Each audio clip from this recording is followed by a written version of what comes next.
evening. This is the 18 WJTS News. I'm Charlotte Olson. During this past week, the Dubois County Purdue Extension held their annual meeting and heard from local and state extension officers on what's happening in the southern Indiana area. Director of Purdue Extension and Associate Dean of Purdue College of Agriculture, Dr. Jason Henderson, highlighted the importance of the Dubois County Purdue Extension Office, along with the economic strengths that the Workforce Development Program can provide to the local area. Purdue Extension Dubois office is providing tremendous amount of educational programming for youth. I think the biggest strength that they have is the amount of community partners and volunteers that they have working with them as we leverage the resources that we garner through Purdue Extension to deliver those educational programs that strengthen our families, build vibrant communities, and help us raise kids for the future. When you look at from an economic standpoint, the strength of our economy is how many people do you have and how productive they are. And workforce development strengthens the productivity of the people that we have, which enhances our quality of life. And at Purdue Extension, our primary goal is how do we enhance lives and livelihoods throughout the state of Indiana and here in Dubois County. And so for us, it's a vital role and vital program for us to provide education that really enhances our workforce development skills to enhance our lives and livelihoods. Along with focusing on strengthening Dubois County through programs such as workforce development, Purdue Extension provides programs for strengthening families and aiding community members with nutritional education. Jan Dugan, the County Extension Director and Extension Educator for Health and Human Sciences, discussed what programs are available to parents and families in the Dubois County area. Okay, so we have several parenting programs, and it's all about raising kids here in Dubois County. We want parents to have the research-based educational tools that they need, the resources that they need, the information that they need so that they can be great parents. One of those programs is our Just-in-Time Parenting newsletter, which is an online newsletter that parents can receive. We also have the Strengthening Families program that we target families with youth that are ages 10 to 14, and we actually help those families understand each other's values, talk together, and in essence, that's going to reduce substance use. The program is the #1 program selected by the World Health Organization. And what they learned is that those families that go through that program, the teens are less likely to use substances during their teen years and as they grow. Co-parenting for Successful Kids is a program that we're helping parents who are going through a divorce or parents who are struggling with separation learn how to parent their child separately but together. So they develop a parent plan and that they're all on the same page, and the child will benefit from that as the family continues to be a family, even though they're a family that looks a little bit different than what the child is used to. Purdue Extension is an all-encompassing education entity providing educational resources in agriculture, also in health, nutrition, and finance, along with the facility in the 4-H program. Purdue Extension focuses on successfully broadening and deepening the knowledge of Indiana Hoosiers to result in generational improvements. The Dubois County Emergency Management Agency wants to remind those who were affected by last week's severe storms that dumpster locations remain available for disposal of debris. 2 other locations are still open. One of those did close earlier today, but there again are 2 still that are remaining open. They will remain open through this weekend and will be evaluated in the coming week to see if they are still necessary. They include the Mike Dick residence at 7251 West 200 North and Scott Vollmer's farm at 8483 West 150 North. These sites will be open from 7 a.m. until 7 p.m. and you may dispose of metal, treated wood, and shingles at these drop sites. Also, today was the last day for yard debris pickup. For more information on yard debris pickup, make sure to contact the Emergency Management Office. Officials with the Jasper Street Department say that due to unforeseen circumstances, workers with United Excavating have decided not to close St. Charles between Division Street and 12th Avenue earlier today. The closing instead was rescheduled for this coming Monday, March the 13th, beginning at 7:30 a.m., and it will remain closed through 5 p.m. for sanitary sewer extension. There will be no through traffic from US 231 during this closure, which is subject to change depending on weather conditions and any other unforeseen circumstances. Again, that road will be closed this coming Monday, March the 13th. The state of Indiana and Dubois County will not allow the open burning of storm debris with a few exceptions. The only allowable items which may be burned are wooden agricultural structures, clean wood, tree limbs, and paper. Before any materials are burned, the property owner must contact their local fire chief. If you have any questions or you need additional information, please call 812-482-2202. The organization Young Women Lead held a conference this past week, and here's Zach Ruber with the story.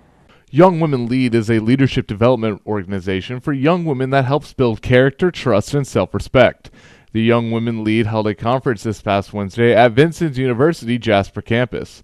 This conference was to spread positivity and inspiration among the young women in the area. 644 women showed up to this conference from over 20 schools in 8 counties to learn about different things and listen to multiple speakers about being positive and confident. The women would disperse inside the Center of Technology, Innovation, and Manufacturing building and listen to other women about multiple topics such as fitness, self-defense, substance abuse, and eating disorders, which our own Charlotte Olson spoke on.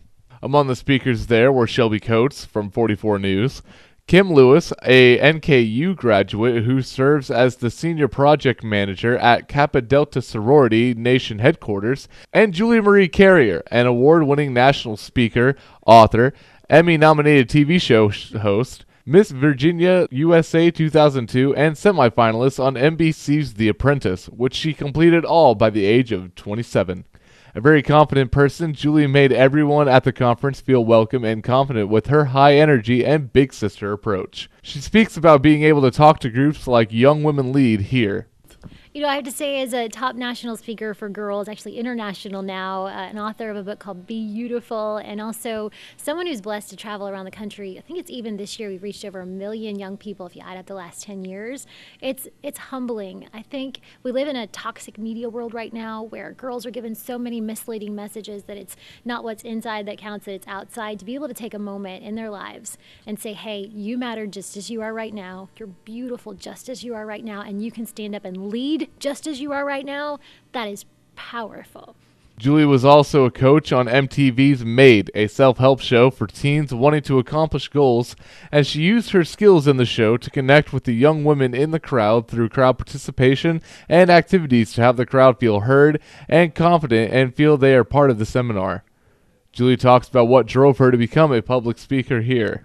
Yeah, you know what a lot of people don't know. A lot of people, what they do know is, oh, Julie is a national speaker. She's an author. She works with young women. What people don't know is I actually used to work at the Pentagon as a senior management consultant in leadership development, and I left that job to do this because this is what I believe I was born to do. I think everyone has a purpose, and when I was working at the Pentagon, it was a great opportunity and honor. And I kept thinking about, you know, I've been so blessed in my life to have some amazing women mentors and encouragers, and I see so many girls don't. So when I was thinking about what do I do with my life next, what's next, I thought, you know what, I want to help be that voice of encouragement for so many girls, just like I've had so many women encourage me. Julie speaks to groups all over the country to help spread positive messages and confidence, which are what Young Women Lead helps build in young women in the organization. Julie speaks about how powerful Young Women Lead is in Jasper and surrounding areas.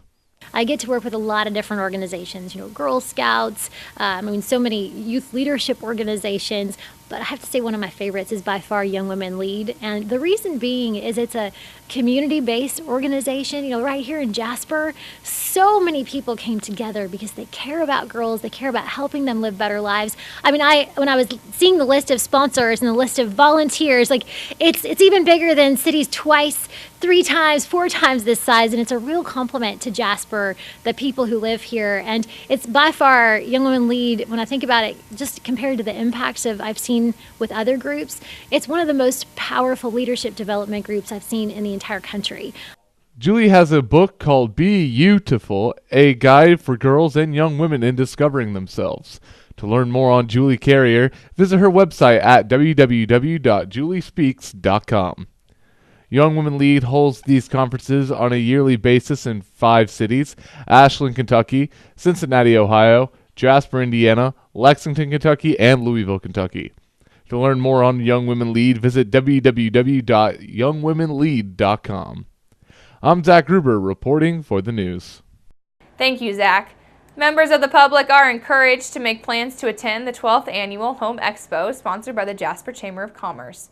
The expo will open Saturday morning at 9 a.m. and last until 3 p.m. and will be located at the St. Parish Center at St. Joseph Catholic Church in Jasper. Vendors will have demonstrations, prizes, giveaways, and much more. There will also be a grand prize drawing. Around 50 vendors are expected to be on hand and will showcase their businesses and organizations, so be sure to visit the DC Broadcasting booth while at the expo. The Indiana Department of Education will host the first of 10 meetings on Indiana's plan to fulfill the new federal education requirements, known as the Every Student Succeeds Act. This will be happening in Evansville on March the 16th, 2017. The meetings will run through the spring of 2017 and include 9 meetings at locations across the state and 1 online e-meeting for those who cannot attend in person. Every Student Succeeds was signed into law in December 2015 as an update to the Elementary and Secondary Education Act of 1965 and replaces the previous updates to the law, the No Child Left Behind Act. While Student Succeeds mirrors No Child Left Behind in that it holds states accountable for high standards, it maintains state accountability systems and contains annual testing in grades 3 through 8 and also in the high school level. And it also contains and sustains support for struggling schools and development of teachers, students, and succeeding provides for more state input and also more state direction. Through the new federal education requirements, states can determine how they want to reach each of these policy goals and have more local control in crafting their approaches. For this reason, the Department of Education will be traveling across the Hoosier State, soliciting input from educators, administrators, parents, community members, and also from local leaders. And make sure to keep it right here, except next we'll take a look at our weather summary.